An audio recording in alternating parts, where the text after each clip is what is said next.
Émilie Dez pour les infos. Bonjour Christophe, bonjour à tous. Le trafic aérien légèrement perturbé par une grève chez Ryanair. Les salariés espagnols, portugais et belges veulent marquer le début de la saison estivale.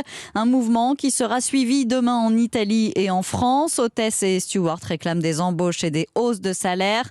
Mouvement de grogne aussi dans les transports franciliens. Aujourd'hui, le trafic est très perturbé sur au moins 4 lignes du Transilien et sur le RER A.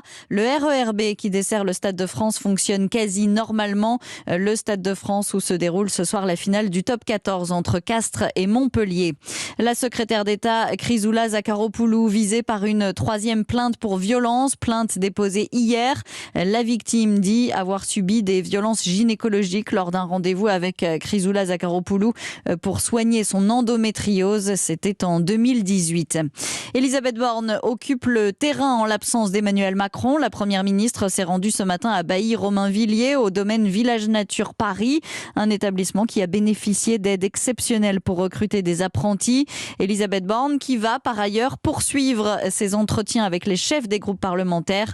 Elle qui dit ne pas savoir si elle engagera sa responsabilité à l'issue de son discours de politique générale prévu le 5 juillet.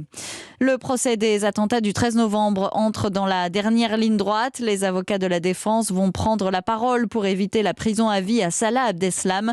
Le parquet a requis la perpétuité incompressible à son encontre. Verdict attendu mercredi. La guerre en Ukraine. Un fonctionnaire de l'occupation russe a été tué aujourd'hui à Kherson dans un attentat. La victime était en charge des sports et de la jeunesse. Il a été tué dans l'explosion de sa voiture. Ces dernières semaines, les forces ukrainiennes repassent à l'offensive pour reprendre des territoires perdus.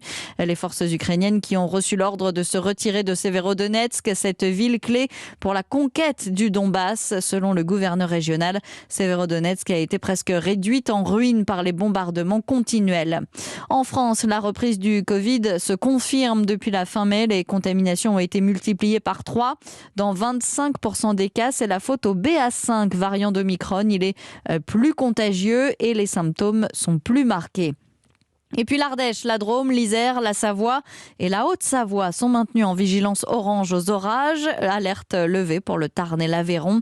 Les épisodes orageux se succèdent depuis le début de la semaine. Sur la seule journée d'hier, 34 000 impacts de foudre ont été enregistrés. Europe 1.